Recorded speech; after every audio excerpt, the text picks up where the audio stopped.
오늘 부활절 세 번째 주일을 맞아 예배드리고 말씀을 받는 여러분 모두에게 부활의 은총과 평강이 충만하시기를 주의 이름으로 축원을 드립니다. 여러분들이 좀 음악에 관한 동영상을 좀 시청을 하시겠습니다. 가사를 유심히 들으시고 제가 오늘 설교 말씀으로 전하고자 하는 이 주제의 흐름과 어떤 단어들이 연결이 되는지를 한번 주의 깊게 가사를 들어주셨으면 고맙겠습니다.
바람되어라고 하는 제목으로 이분들은 어디에 소속되어 있는 분들은 아니고요.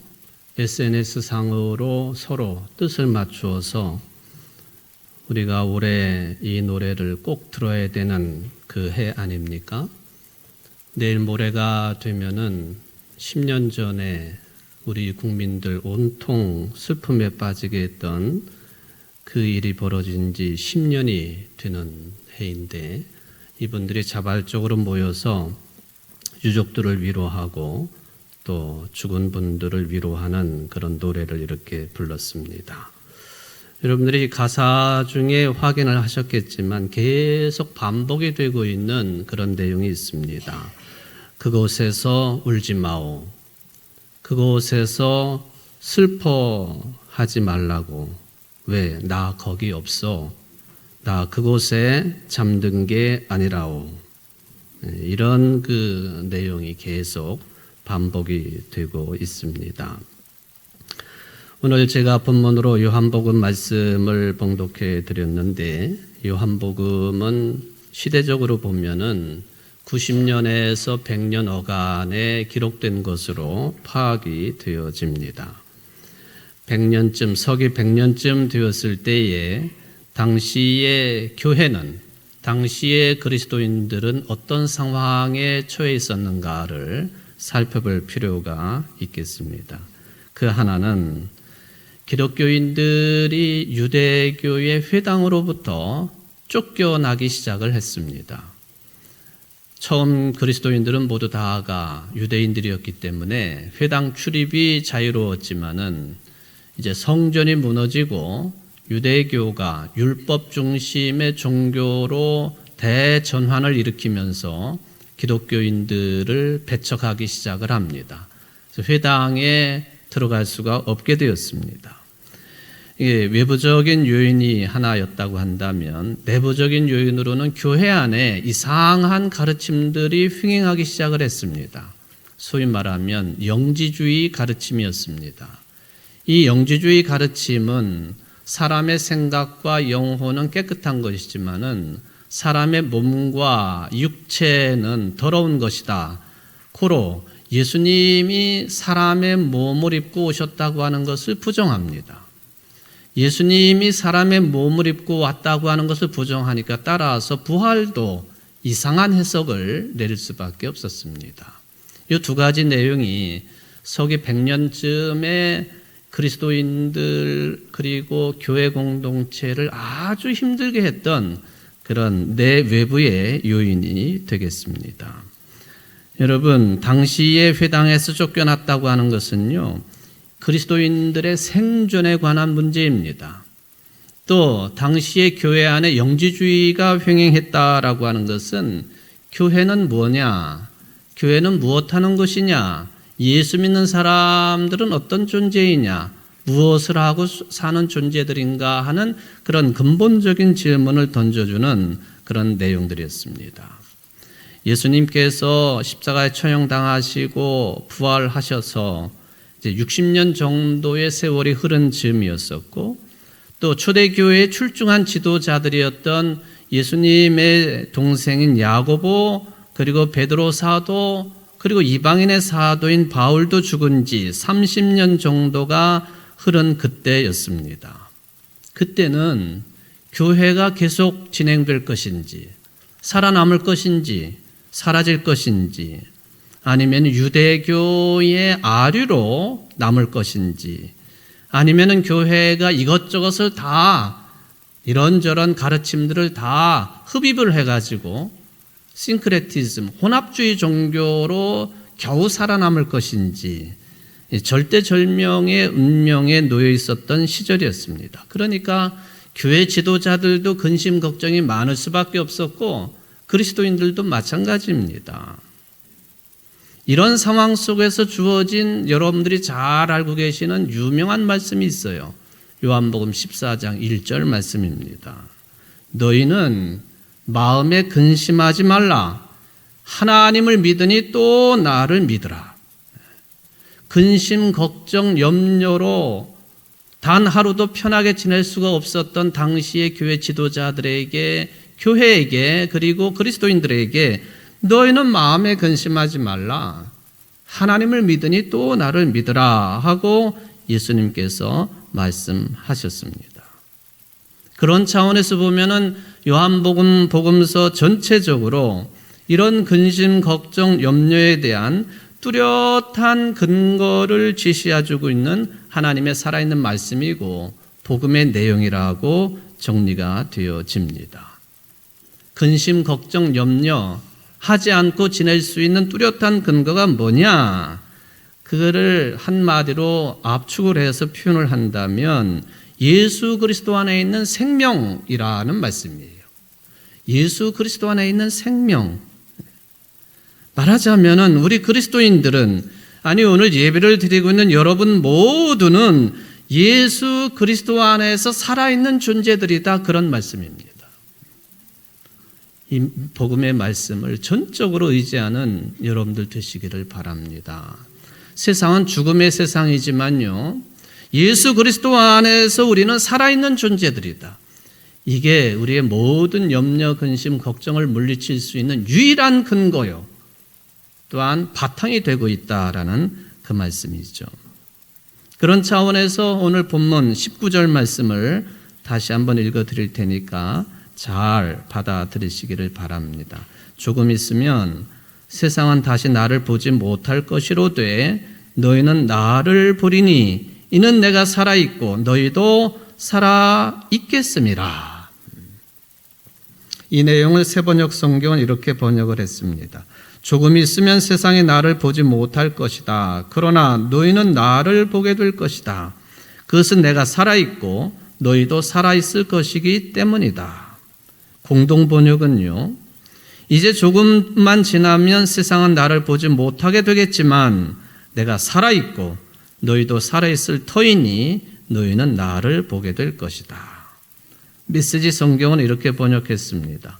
이제 잠시 후면 세상은 더 이상 나를 보지 못하겠지만 너희는 나를 보게 될 것이다. 내가 살아있고 너희도 살아나게 될 것이기 때문이다. 이게 봐요. 예수 그리스도 안에서 살아있다, 또 예수 그리스도 안에서 살게 된다라고 하는 그런 말씀에 대한 19절의 표현이 됩니다. 이 19절 말씀의 주요한 단어 두 개를 꼽으라 그러면 본다라고 하는 개념이고요, 다른 하나는 살아있음이라고 하는 표현이 되겠습니다. 그러니까 본다, 살아있음, 이 두 개를 합쳐놓으면 어떻게 되느냐 하면은 살아있음을 보게 된다, 살아있음을 본다, 그런 개념이 되겠습니다. 여러분들이 잘 아시는 것처럼 오늘 본문이 포함되어 있는 요한복음 14장인데 요한복음 13장부터 17장까지를요, 성경을 연구하는 분들이 분류하기를 제자들에게 예수님께서 마지막으로 하신 말씀, 마지막으로 하신 설교라고 분류를 합니다.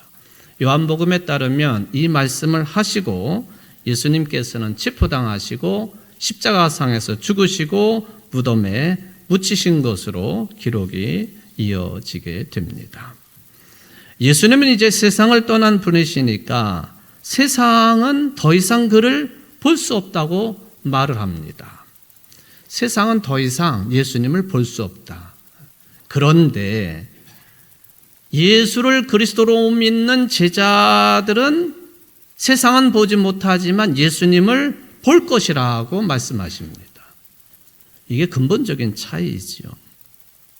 세상 사람들은 못 보지만 제자들만은 본다. 그렇기 때문에 여기서 본다라고 하는 이 개념이 일반적인 개념이 아니라고 하는 것을 확인할 수가 있겠습니다. 본다. 선승불교에 보면은 볼 견자하고 성품 성자를 붙여가지고 견성이라고 하는 말을 합니다.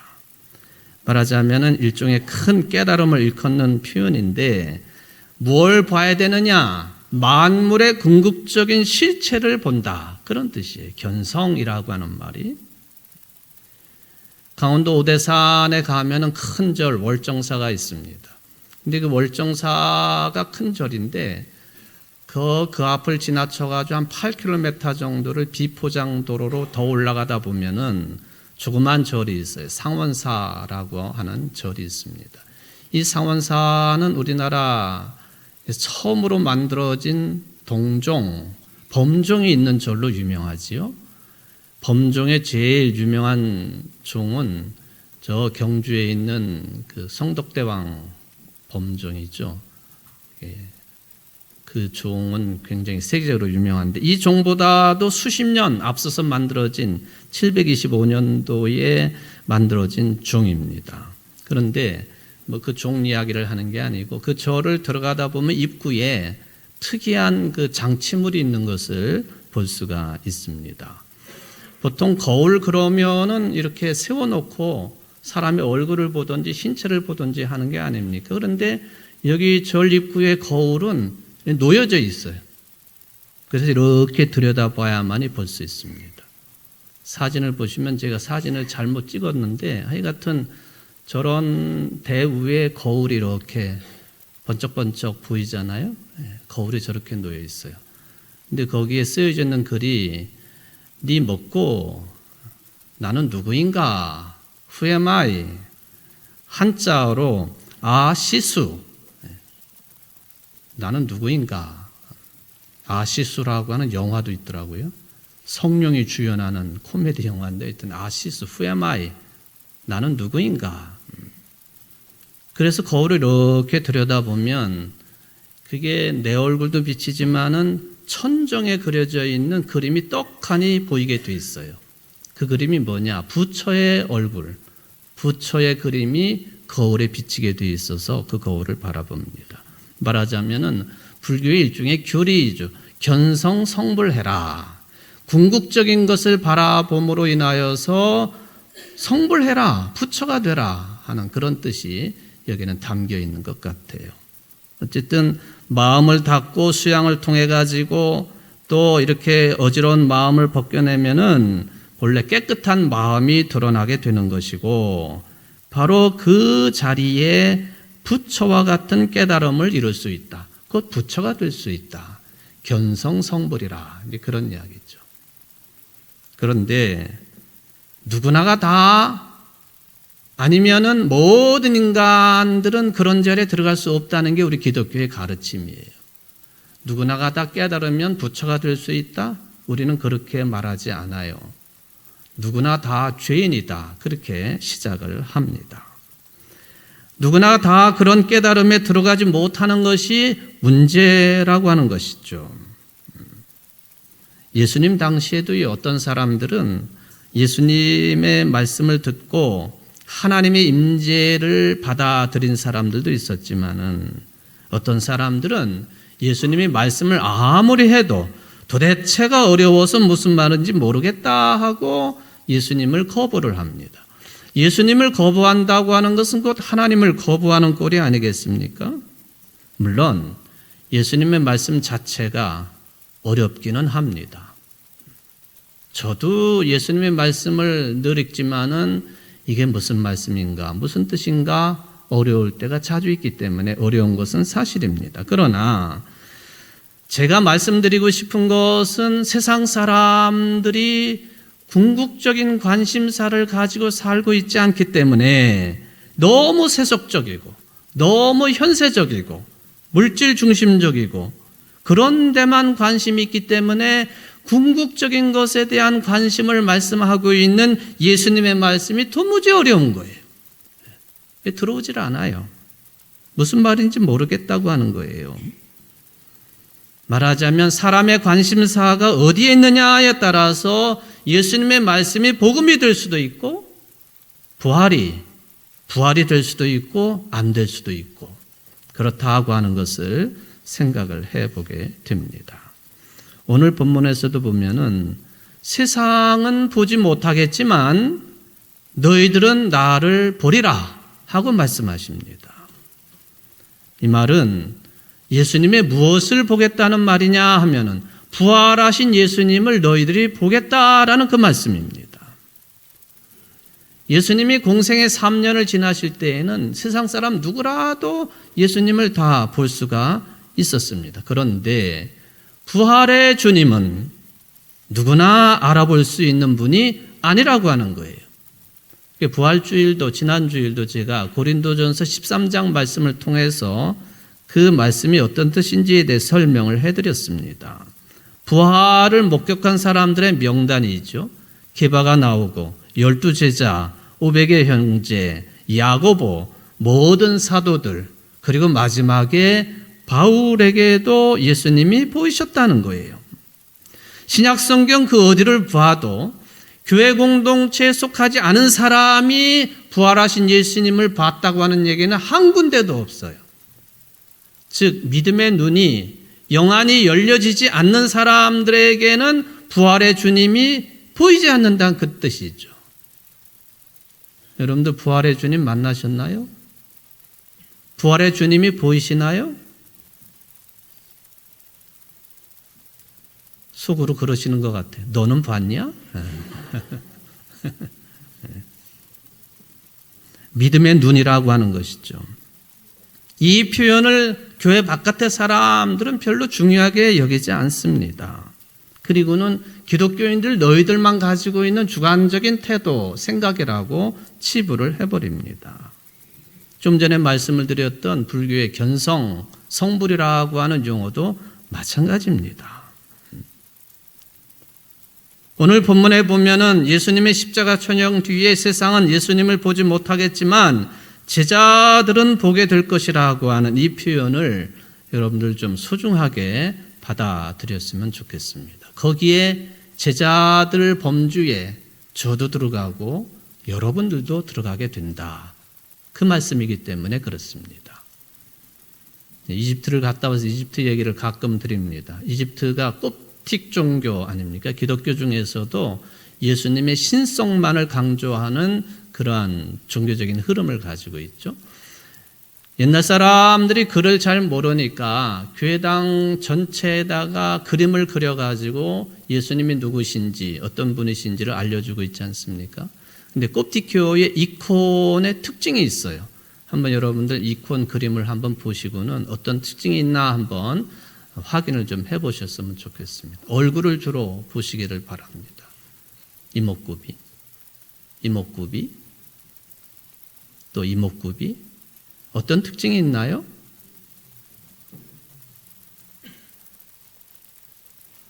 얼굴 전체 균형에 맞지 않게 어느 부분은 굉장히 크게 그려놓았어요. 어느 부분이죠? 눈이에요, 눈. 눈은 굉장히 크게 그려놓았고 대신에 입은 보일 듯 말 듯 그려놓았습니다. 아주 작게 그려놨어요. 설명되어지기를 눈을 크게 뜨고 봐야 할 것만 봐라. 그 뜻이에요. 그리고 가능하면 입을 벌려서 많은 말을 하지 말아라. 그게 이제 예수님의 신성만을 강조하는 kop틱 종교의 특징이라고도 생각을 해볼 수가 있겠습니다. 여러분, 부활하신 예수님을 영안을 크게 뜨고 볼 수 있는 여러분들 되시기를 바랍니다. 가능하면 말을 적게 해야 돼요. 말을 많이 하지 말고. 그런데 여러분이 살아있는 것인지 이거에 대한 깨달음이 있어야만이 오늘 본문이 말씀하고 있는 살아있음이 우리들에게 다가온다고 하는 것이죠. 내가 살아있는 존재인지 여러분 살아 계신가요? 아니 목사님 저는 오늘 살아있어 숨도 쉬고 이렇게 걸어오고 차 타고 교회까지 와 있는데 뭘 살아있느냐고 물어보세요. 아니 다시 묻습니다. 여러분들 정말 살아 계신가요? 우리가 많이 보고 있는 것이 무엇인지 외면적인 풍요로움인지 번창인지 그만큼 우리에게는 더 큰 허무와 또 절망이 우리를 기다리고 있다 하는 것을 알아차릴 필요가 있겠습니다. 산이 높으면 골도 깊은 법이지요. 현대인들이 아귀처럼 외형적인 것에만 치우쳐서 먹고 마시고 잔뜩 먹고 또 취하고 아귀가 불교적인 용어로 귀신 아닙니까? 무조건 집어삼키는 이 아귀로부터 그 맛있는 마산의 아구가 나온 거예요. 아구라고 하는 생선 이름이 거기서 나온 거죠. 우리가 생명의 주인 되시는 하나님을 깨닫고 볼 수 있다고 한다면 이러한 삶에 빠지지 않는다는 것이죠. 그래서 성경은 세상과는 전혀 다른 차원의 말씀을 하십니다. 우리가 정말 살아있느냐? 내 힘대로 내가 살아있을 수 있느냐? 성경은 말씀하시기를 생명의 주인은 오로지 하나님 한 분뿐이시라고 선언하십니다. 하나님만이 생명을 창조하셨고 생명을 유지하시는 분이시고 생명을 완성시키실 분이시라고 선포를 하십니다. 반면에 우리 인간들은 먹고 마시고 잘 사는 것 같지만 여전한 피조물이라고 하는 존재 자체라고 하는 것을 성경은 선언을 하고 계십니다. 이거에 대해서 아주 중요한 그림 하나가 있는데 유명한 바티칸에 있는 시스티나 성당에 있는 천지창조 중의 일부입니다. 미켈란젤로가 하나님의 창조에 관해서 생명에 관해서 그림을 그려놓을 때 유명한 그림을 천정의 일부로 그려놓았죠. 인간 창조에 관한 내용이에요. 여기 오른쪽에 계신 분이 하나님이에요. 상징적인 그림이지만 왼쪽이 아담이에요. 아담과 하나님의 손가락이 만나나요? 안 만나나요? 이렇게 손가락이 부딪혀 있나요? 어떻게 되어 있어요? 떨어져 있어요. 이게 미켈란젤로의 신앙이 여기 배경이 되고 있는 그림입니다. 뭐냐 하면은 하나님께서는 인간을 하나님의 연장으로 창조하지 않으셨다는 것이죠. 동일체가 아니라는 거예요. 그래서 인간을 하나님 바깥에 두셨다. 하나님의 형상대로 지어지기는 했지만은 하나님 자체는 아니다. 그래서 손가락이 맞닿지를 않습니다. 반면에 인간과 하나님은 서로를 갈망하고 있다는 점, 그것 때문에 상대방을 향해서 손을 내밀고 있다. 그런데 비교가 됩니다.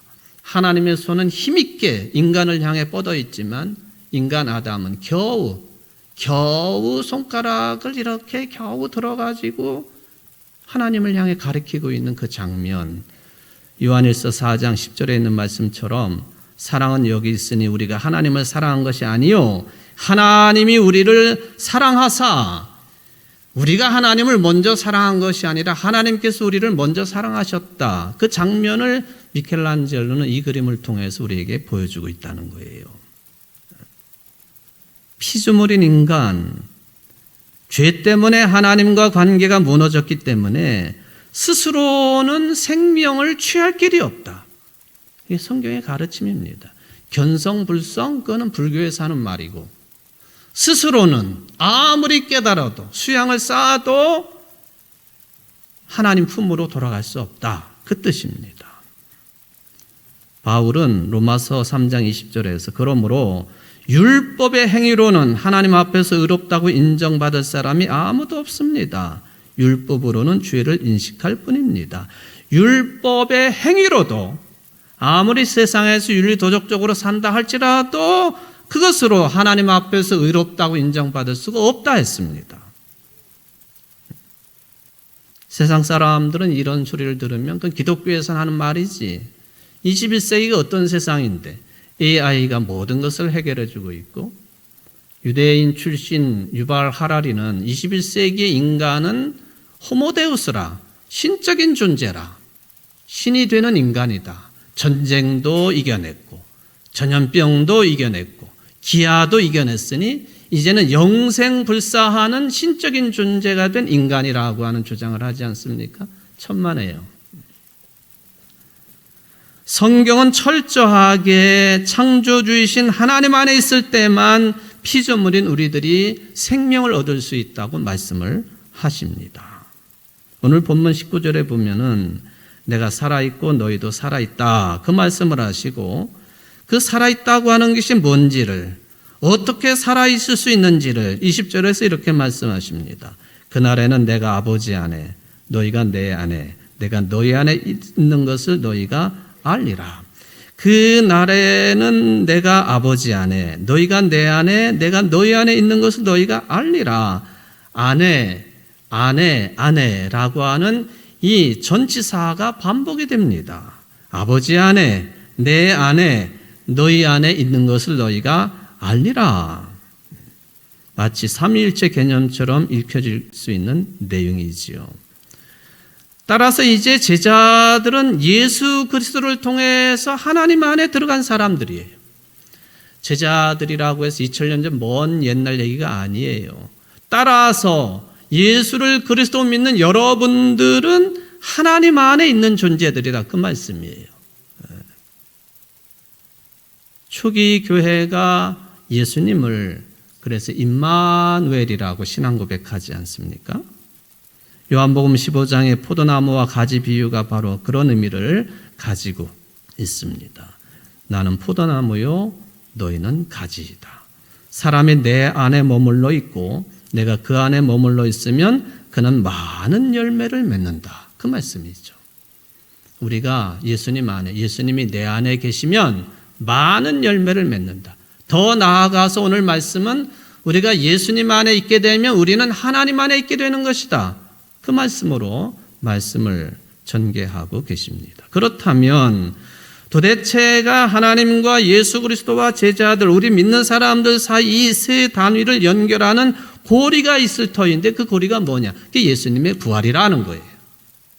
예수님의 부활 때문에 우리가 예수님 안에 거하게 되는 것이고 예수님이 우리 안에 거하게 되는 것이고, 따라서 우리는 하나님 안에 거하는 것이고 하나님 우리 안에 거하시는 것이고, 그러니까 부활신앙이 제가 계속 세 주째 반복을 드립니다마는 교회와 우리 신앙의 반석이 되는 이유가 거기에 있습니다. 부활신앙을 받아들이고 부활신앙을 살아갈 때만 우리는 예수님 안에 거하는 것이고 예수님이 우리 안에 거하고, 따라서 우리는 하나님에 거하는 것이고 하나님이 우리 안에 거하시는 것이 된다 하는 그 말씀이 되겠습니다. 어떤 사람들이 그런 질문을 해요.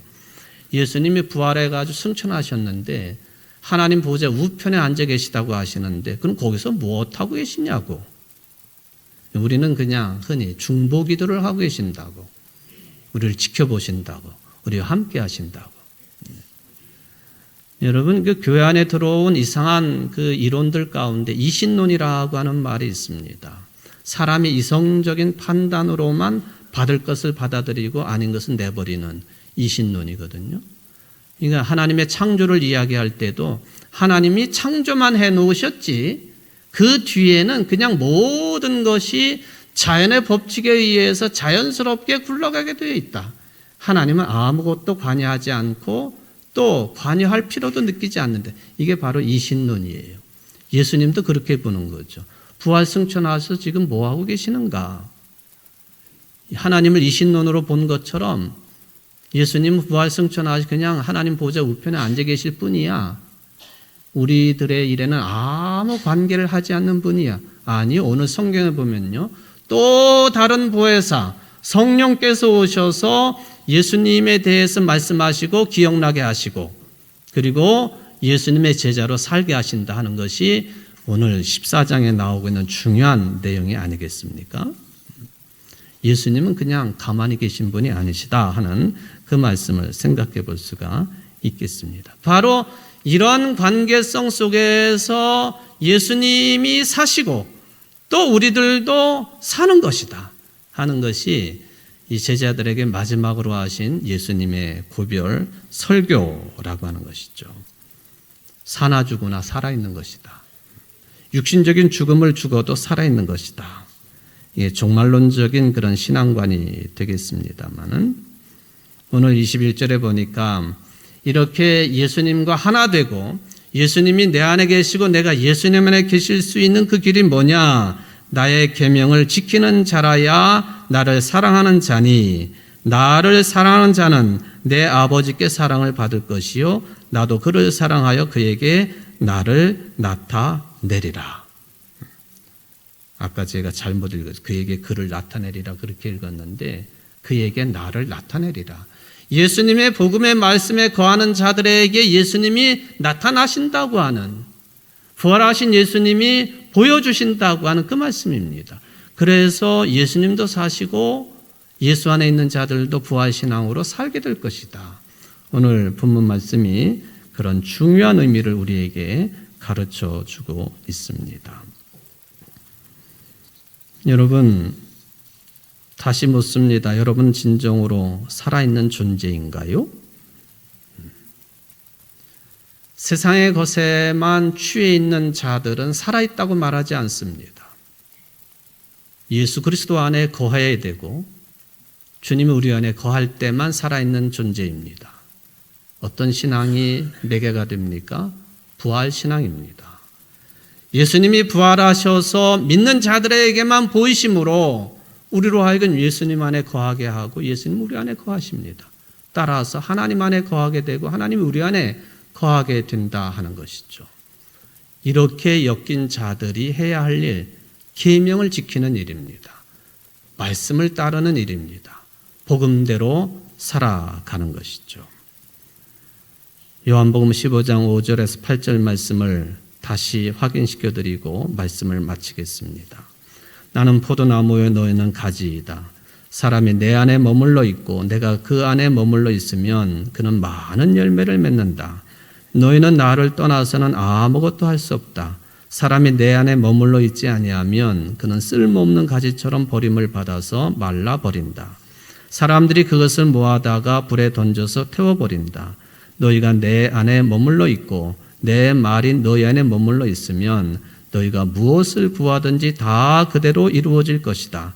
너희가 열매를 많이 맺어서 내 제자가 되면 이것으로 내 아버지께서 영광을 받으실 것이다. 하나님께 영광 돌려드리는 여러분들 되시기를 주의 이름으로 축원을 드립니다. 자비하신 하나님 감사를 드립니다. 예수님도 살아계시고 제자인 너희도 살아있을 것이다 라고 약속의 말씀을 주셨는데 제자는 다름 아닌 나하고 우리들입니다. 예수님이 부활하셔서 살아계신 것처럼 우리도 살아있을 것임을 신앙 고백하며 부활신앙을 통하여 예수님과 일치된 삶을, 하나님과 일치된 삶을 살게 부족함이 없는 청주 제1교회 모든 성도들의 삶이 될 수 있도록 축복하여 주옵소서. 예수님의 이름으로 간절히 기도하옵나이다. 아멘.